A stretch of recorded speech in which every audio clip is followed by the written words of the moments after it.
Hello, students. This is Professor Barrett, and I'm talking to you about the Richard Nixon era of U.S. intelligence from 1969 to 1974. I just had to use this photo of Nixon and Elvis Presley. Uh, I did so because I had sort of two things in mind. First of all, Richard Nixon's, I'd say a one-word summary of Richard Nixon's attitude toward the CIA was suspicion. And then I recalled that Elvis recorded a song that was very popular called Suspicion. And I recalled that Elvis once visited Nixon in the White House. So there you go.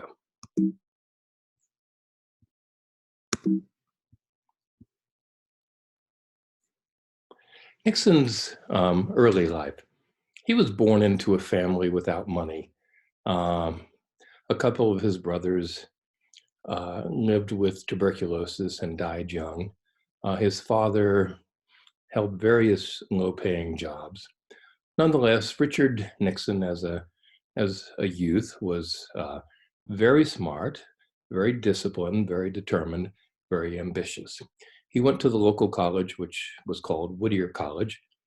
Later went on to Duke Law School, which is, of course, was and is a prestigious law school. During World War II, he served in the Pacific in the Navy, but unlike John F. Kennedy, there were no heroic activities on his part. After the war in 1946, local Republican leaders chose him to run for the House of Representatives, and he won that seat. And then a few years later, he won the Republican nomination and then the election to the US Senate. He developed a reputation as a comparatively unscrupulous political figure, but of course, many others admired him a lot. Eisenhower in 1952, upon becoming the presidential nominee, wanted to choose someone young, and he chose Senator Nixon. During his time as vice president, he came to know Allen Dulles, the DCI. He liked him, but sometimes he also distrusted him.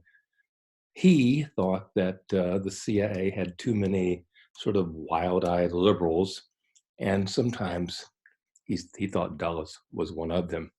Nixon became convinced in 1960 and for years afterward that somehow the CIA was working against his nomination and his election as president. He thought that Dulles had leaked highly secret information to Senator Kennedy during the 1960 campaign. I don't think that any of that was true, but Nixon thought so.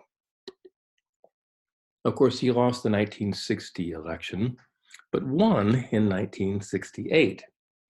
As you know from a previous lecture, he agreed to Johnson's suggestion to take on to continue Richard Helms as DCI. Nixon is, or was, unlike every other president in that he chose one person to help him run foreign policy, and that was his national security advisor, Henry Kissinger. The implications of that for all the other advisors to Nixon were enormous. In the case of DCI, Helms, who was used to seeing Johnson frequently, at least every week, Helms basically never got to see, or almost never got to see President Nixon one-on-one.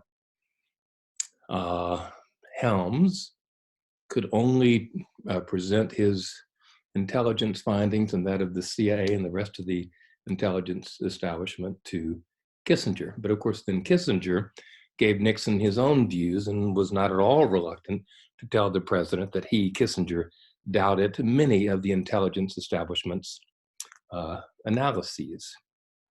So how did Helms deal with the fact that he really did not have a way to convey critical information to the president in person, one-on-one? On a few occasions, when there was a scheduled meeting of the National Security Council, and of course Nixon would be there presiding, and Helms would be there as DCI, Helms knew that Nixon liked to do things on time. If the meeting was scheduled for 9 a.m., Nixon would walk in at 9 a.m. So at about 8:59 a.m., Helms got up from his chair at the table, walked around to the head of the table, and left whatever very important memo he had for the president right there on the table in front of where Nixon would be sitting. That's the only way that Helms could think of to assure that the president would see what Helms wanted Nixon to see. So obviously not an ideal relationship. The Vietnam War continued for 4 more years after Johnson's presidency. So in other words, the entirety of Nixon's first term, more than 20,000 Americans died in the war during the Nixon presidency.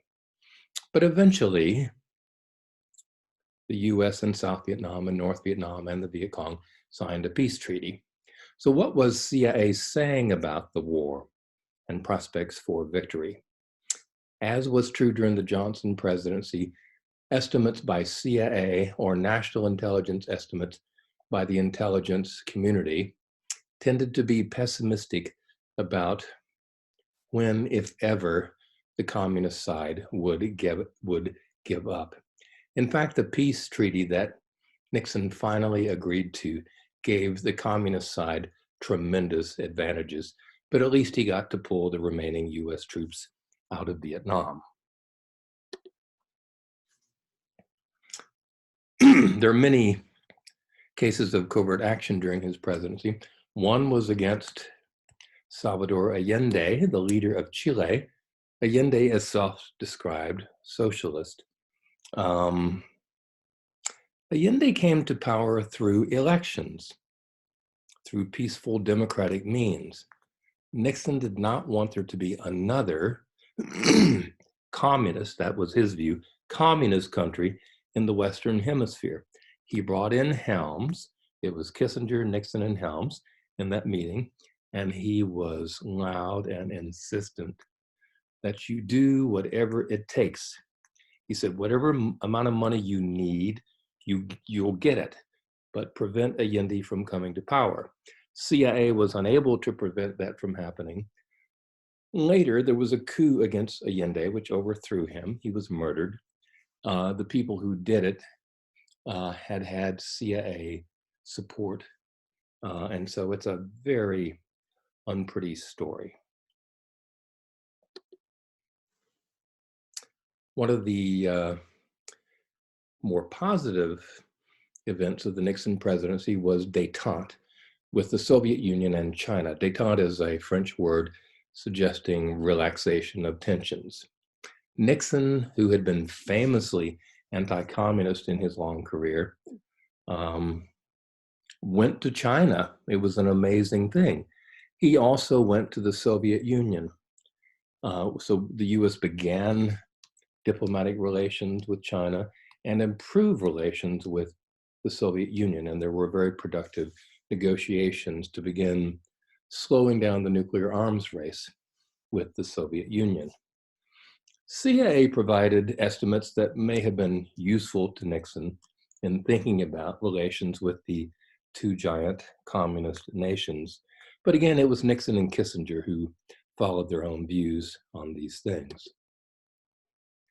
Like Johnson, like Kennedy, but only more so, Nixon insisted that CIA spy on political dissidents and reporters and alleged leakers within the government. That's not something CIA is supposed to do, as you know, but I think the view of Helms was, if a president insists on something, what can you do? Of course, some people would say that Helms should have simply said, no, sir, and resigned, but that did not happen. CIA figures in Nixon's downfall. Nixon concocted an idea in speaking with his White House chief of staff about how to stop the rather aggressive investigation being carried out by the FBI into the so-called Watergate scandal, in which people working for the committee to re-elect the president had bugged Democratic Party headquarters. Nixon and Haldeman agree that a good idea would be this. Someone at the White House would reach out to the head of CIA. In this case, it turned out to be the deputy to Helms. And that person was then supposed to call FBI and basically say, hey, your investigation is going too far. You're looking into activities that actually broach on national security matters, and you need to back off. Well, CIA never really followed through on that. But Nixon had been secretly recording conversations in the White House. And when it was revealed that there were such recordings, ultimately the Supreme Court forced Nixon to turn over the recordings and the related transcripts.